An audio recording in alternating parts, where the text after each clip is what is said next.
Question bank है, अरे भैया होगा ही। तो ये दो काम नोट कर लो और अभी से करना शुरू कर दो। ये किनके द्वारा बताया गया पता है? जो पिछले कुछ सालों में जो है टॉपर्स बने हुए थे, उनका कहना था कि भैया सिर्फ क्वेश्चन बैंक रखने से कुछ नहीं होगा, अच्छा कंपनी का क्वेश्चन बैंक खरीदने से कुछ नहीं होगा, उस क्वेश्चन बैंक को सही तरीका से पढ़ना होगा। अगर आपका भी सपना है कि भैया हमें 2026 के एग्जाम में जो है 400 प्लस नंबर चाहिए, 450 प्लस नंबर चाहिए, तो जो टॉपर्स लोग थे वो क्वेश्चन बैंक को कैसे पढ़े हुए थे, उसी ढंग से आपको भी क्वेश्चन बैंक को पढ़ाई को देखिए। ठीक है कि फैक्ट की बात क्या है कि बिहार बोर्ड 12वीं की परीक्षा में हर साल, ये एक साल की मैं बात नहीं कर रहा हूं, हर साल 50 से 60% जो क्वेश्चन होते हैं वो क्वेश्चन बैंक से उठाए जाते हैं। इस बात पे आपको भरोसा नहीं होगा, हाँ, लेकिन बायोलॉजी की मैं बात नहीं कर रहा हूं। ठीक है कि बायोलॉजी में ऐसा जो है देखने को नहीं मिलता है। ठीक है, बाकी जितने भी सब्जेक्ट है उस हर एक सब्जेक्ट में 50 से 60% जो क्वेश्चन होते हैं भैया क्वेश्चन बैंक से उठाए जाते हैं। आपको यकीन नहीं होगा ना, तो 2025 का जो एग्जाम हुआ था उसका जाके आप पेपर मिला लीजिएगा, केमिस्ट्री का, फिजिक्स का, हिंदी का, इंग्लिश का, जाके आप पेपर मिला के देख लीजिए कितना परसेंट क्वेश्चन जो है क्वेश्चन बैंक से रिपीट किया जाता है।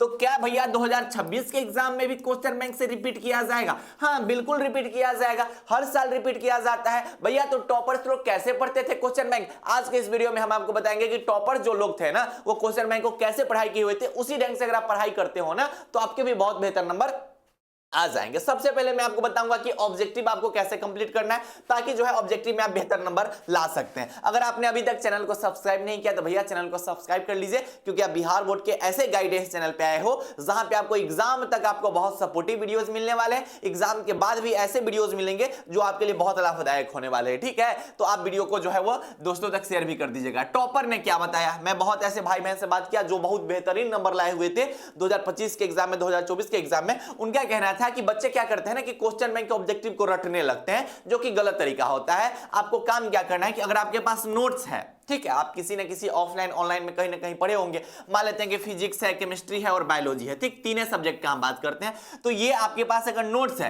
तो सबसे पहले उनका कहना था कि आपके पास जो नोट्स है ना उस नोट्स का आप रिवीजन अच्छा से कर लीजिए। ठीक है, हम मान लेते हैं कि हम जो है केमिस्ट्री का जो है चैप्टर नंबर 2 जो है सॉल्यूशन, ठीक है, तो हमने क्या किया कि सॉल्यूशन का जो है अपने नोट्स से अच्छा से रिवीजन कर लिया। रिवीजन करने के बाद क्या करना है कि जो इंपॉर्टेंट टॉपिक्स होगा ना, जिस वक्त आप रिवीजन करिएगा उस टाइम जो मास्टर साहब नोट्स में इंपॉर्टेंट टॉपिक बताए होंगे उस टॉपिक को जो है वो क्या कीजिएगा भैया अच्छा से याद कर लीजिए, रट जाइए, कुछ करके उसको कंप्लीट कर जाइएगा। अब आपके मन में चल रहा होगा कि भैया हमारे पास तो नोट्स नहीं है, हम तो ऑफलाइन ऑनलाइन पढ़वे नहीं किए हुए थे, चैप्टर पढ़वे नहीं किए हुए, फिर भी कोई दिक्कत नहीं है। आप बात को समझिए पहले, ठीक है, तो उसको आप कंप्लीट रिवीजन कर लीजिए अच्छा से, उसके बाद क्वेश्चन बैंक पे आइए। ठीक है, अब क्या करते हैं बहुत भाई बहन डायरेक्ट क्वेश्चन बैंक पे आते हैं। अब जिनके पास नोट्स नहीं है तो डायरेक्ट क्वेश्चन बैंक से ऑब्जेक्टिव याद करेंगे, जिनके पास नोट्स है उनको करना है क्या कि अपना नोट्स का जो है चैप्टर रिवीजन अच्छा से कर लीजिए, इंपॉर्टेंट जो टॉपिक्स है उसको अच्छा से रिवीजन कर लीजिए। कंप्लीट जब नोट्स रिवीजन हो जाएगा तब आप कहां पे आइएगा, तब आप क्वेश्चन बैंक पे आइएगा। कहां पे आइएगा भैया, तब आप क्वेश्चन बैंक पाइएगा। और क्वेश्चन बैंक में क्या कीजिएगा कि जो ऑब्जेक्टिव क्वेश्चन होगा, मान लेते हैं सॉल्यूशन है तो सॉल्यूशन का उसमें ऑब्जेक्टिव जो क्वेश्चन देले होगा ना उसको पहले खुद से बनाइएगा। मान लेते हैं कि 40 गो क्वेश्चन है तो 40 क्वेश्चन का आंसर खुद से दो, पहला का ए, दूसरा का बी, तीसरा का सी, ऐसे मान लो दे दो। और उसके बाद जो उसका आंसर की रहता है ना उस आंसर की से मिलाइए कि 40 गो में आपका कितना सही हुआ है। मान लेते कोई स्टूडेंट है जो 40 को खुद से बनाया और उसमें पता चल रहा है कि भैया इनके जो है 30 गो जो है वो सही हुए हैं और मात्र 10 को जो है गलत हुए। अब इनको क्या करना है कि जो 10 क्वेश्चन गलत हुआ है क्वेश्चन बैंक का उस सभी के सभी क्वेश्चन को रट जाना है। लेकिन आप क्या करते हो कि 40 क्वेश्चन को रटने लगते हो, इसलिए आपको जो है कोई चीज हार्ड लगने लगता है। लेकिन टॉपर क्या कहना है कि याद उसी चीज को करो जो ना पता है, जो पता है उसको याद करने से क्या फायदा है। तो ये चीज आपको करना चाहिए ऑब्जेक्टिव के साथ।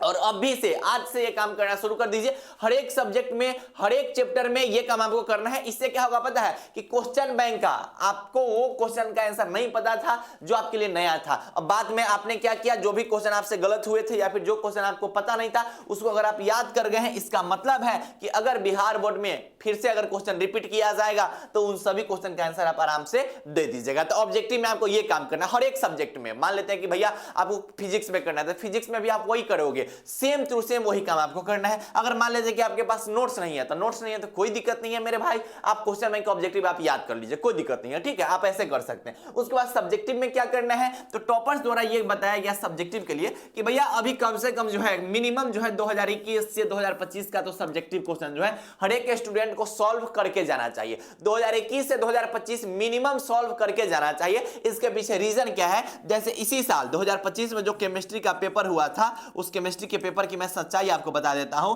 कि 2020 से पूरा का पूरा क्वेश्चन उठा के 2025 में डाल दिया हुआ था। पूरा इन द सेंस कि 2 नंबरी क्वेश्चन जो होता है वो 20 को पूछा जाता है, बनाना क्या को रहता है 10 को बनाना रहता है, और 2020 से 2025 में जो है 14 को 13 से 14 को क्वेश्चन जो उठा के डाल दिया हुआ था। आपको इस बात पे भरोसा नहीं होगा ना, अब जाके देख लीजिएगा, जाके मिला लीजिएगा कि केमिस्ट्री का जो 2 नंबर वाला क्वेश्चन है 20 को में से 14 को क्वेश्चन जो है रिपीट किया गया था। 20 को में से 14 को क्वेश्चन बैंक से उठा के दिया हुआ था, हु बहू, नो एनी चेंजिंग। आप जाके मिला लीजिएगा, इस पे हम पर्सनल वीडियो भी बनाए हुए हैं, आप एक बार जाके उसको देख लीजिएगा। इसलिए हम कह रहे हैं कि कम से कम जो है 2021 से लेकर 2025 तक का जो है डाटा देख लीजिए, चाहे तो आप 2019 से 2025 का देख लीजिएगा। काम क्या करना है कि जितने भी शॉर्ट टर्म क्वेश्चन है, ठीक है, जितने भी 2 नंबर वाला क्वेश्चन है हर एक सब्जेक्ट में, physics, chemistry, biology, Hindi, English जो भी है उस हर एक सब्जेक्ट में, ठीक है, आपको क्या करना है कि जितने भी क्वेश्चन है ना उसका पहले आंसर खुद से लिखिए। क्या देखिए भैया, आंसर जो है खुद से लिखिए। मान लेते हैं कि आप जो है फिजिक्स का बनाने गए 2024 का क्वेश्चन, ठीक है, 2024 का क्वेश्चन, ठीक है, और इस बार अगर आप एग्जाम देने जा रहे हैं तो 2024 का क्वेश्चन बैंक अच्छा से तंगा देख के जाइएगा, ठीक है, 2024 का और 2023 का 2 का अच्छा से देख के जाना, बहुत क्वेश्चन उससे आने वाला है, ठीक है। तो 2023 और 2024 का बनाने जाइएगा तो मान लेते हैं कि फिजिक्स में क्या क्वेश्चन है, 20 को क्वेश्चन है। इस 20 को क्वेश्चन में से मान लेते हैं कि आप बनाने गए तो आपको जो है 12 का आंसर पता है, ठीक है, कोई दिक्कत नहीं है। जो 8 को नया क्वेश्चन है उसको आप याद कर जाइए, चाहे रट जाइए, ठीक है। हम बार बार कह रहे हैं कि 2026 में एग्जाम देना है ना, तो 2024 और 2023 का क्वेश्चन बैंक इस बार देख के जाना, बहुत क्वेश्चन उसे रिपीट किए जाएंगे, मिला लीजिएगा इस चीज को, ठीक है, देख लीजिएगा, ठीक है। अब क्या है कि जो न्यूमेरिकल क्वेश्चन है आप उसको स्किप कर सकते हैं, जो है ना बनाने होने वाला क्वेश्चन है जिसका आंसर आपको नहीं समझ में आ रहा है, जो क्वेश्चन नहीं समझ में आ रहा है उसको आप स्किप कर सकते हैं, और जो न्यू क्वेश्चन रहेगा उसको याद कर जाना। मतलब इसका एक ही पर्पस है कि पहले आपको खुद से सॉल्व करना है, जो क्वेश्चन आपसे सॉल्व नहीं हो रहे हैं, जो क्वेश्चन का आंसर आपको नहीं पता है उस क्वेश्चन को आपको अच्छे से याद कर जाना है। और ये अगर आप देख रहे हैं कि 2025 का जो फाइनल एग्जाम था वो मेरे द्वारा पूरा का पूरा टकराया हुआ था, अब जाके देख सकते हैं पूरा के पूरा केमिस्ट्री में जो भी क्वेश्चन थे वो सभी हमारे नोट से आए हुए थे। और ये है कुछ ऐसा नोट्स, आप क्वेश्चन बैंक, गेस पेपर इस सब से आंसर याद करते हो तो भारी लगता है ना, हमारे नोट्स में इतना साफ सुथरा और इतना आसानी भाषा में आंसर दिया गया हुआ है कि आप आसानी से इसको जो है याद कर सकते हैं। और अंतिम समय के लिए इस नोट्स को बनाया गया है। अंतिम समय में पढ़े जाने वाला, बिहार बोर्ड में सबसे ज्यादा पढ़े जाने वाला एकमात्र नोट्स, जिस नोट्स का नाम है योद्धा नोट्स। इस नोट्स से हर साल क्वेश्चन टकराते हैं, 23 टकरा गया, 24 टकरा गया, 25 टकराया और 2026 भी टकराएगा। वैसे हमारे भाई बहन जिनको आज से कुछ दिन पहले डर लग रहा था कि भैया क्या होगा, कुछ समझ नहीं आ रहा है, वही भाई बहन आज अगर क्वेश्चन बैंक से पढ़ रहे हैं, सॉरी आज हमारे नोट्स से पढ़ रहे हैं, तो उनका कहना है कि भैया अब लग रहा है कि 2026 में कुछ बेहतरीन नंबर हमारे आ जाएंगे। क्यों? क्योंकि इसमें जो है बस 2026 के लिए गेसिंग क्वेश्चन दिए गए हैं। इसमें हर साल क्वेश्चन गेस किए जाते हैं और बहुत आसानी भाषा से, देखो ना कितना साफ सुथरा फिगर उगर के साथ ट्रिक्स वगैरह सब मिल जाएंगे। तो आपको हमारे पास जो है वो बायोलॉजी का हिंदी मीडियम मिल जाएगा, केमिस्ट्री का हिंदी मीडियम, इंग्लिश मीडियम दोनों मिल जाएगा, फिजिक्स का भी हिंदी का इंग्लिश का, ठीक है, मैथ वगैरह अवेलेबल नहीं है, ठीक है। तो आप physics, chemistry, biology, Hindi, English के जो है ये हमारे से नोट्स ले सकते हैं। अभी इस पे एक धमाकेदार ऑफर चल रहा है, तो इस ऑफर का लाभ उठाइएगा और जाके हमारे जो है चैनल पे आप नोट्स को ले सकते हैं, ठीक है, नंबर पे मैसेज करके। 100% रिसर्च नोट्स है, 100% टकराएगा, इस बात की गारंटी है। और खास बात ये है ना कि इसमें बहुत कम क्वेश्चन दिए गए हैं, बहुत ज्यादा कम क्वेश्चन दिए गए हैं जो कि फाइनल एग्जाम में टकराएंगे। इस टाइप के क्वेश्चन दिए गए हैं ना कि भैया आपको जो है ज्यादा क्वेश्चन याद करने की आवश्यकता नहीं है, रोज 3 से 4 को क्वेश्चन याद कीजिएगा ना, तो यो आप हमारे नोट्स का सभी क्वेश्चन आप याद कर जाइएगा जो कि फाइनल एग्जाम में आने वाले हैं और 100% आएंगे। और जो हमारे भाई बहन योद्धा नोट्स लेके पढ़ाई कर रहे हैं, रोज याद करते रहो पूरा का पूरा क्वेश्चन टकराने वाला है, ठीक है। तो पढ़ाई अच्छे से करते रहिएगा और क्वेश्चन बैंक के साथ जो मैंने ये काम बताया उस काम को आप जरूर कंप्लीट कर लीजिएगा। क्योंकि अगर आपको बेहतरीन नंबर चाहिए तो कुछ स्मार्ट स्टडी करना पड़ेगा, ठीक है। तो पढ़ाई करते रहिएगा, वीडियो को दोस्तों तक शेयर कर दीजिएगा, चैनल को सब्सक्राइब कर दीजिएगा और पढ़ाई करते रहिए। बाय बाय, टेक केयर, जय Hind and love you all.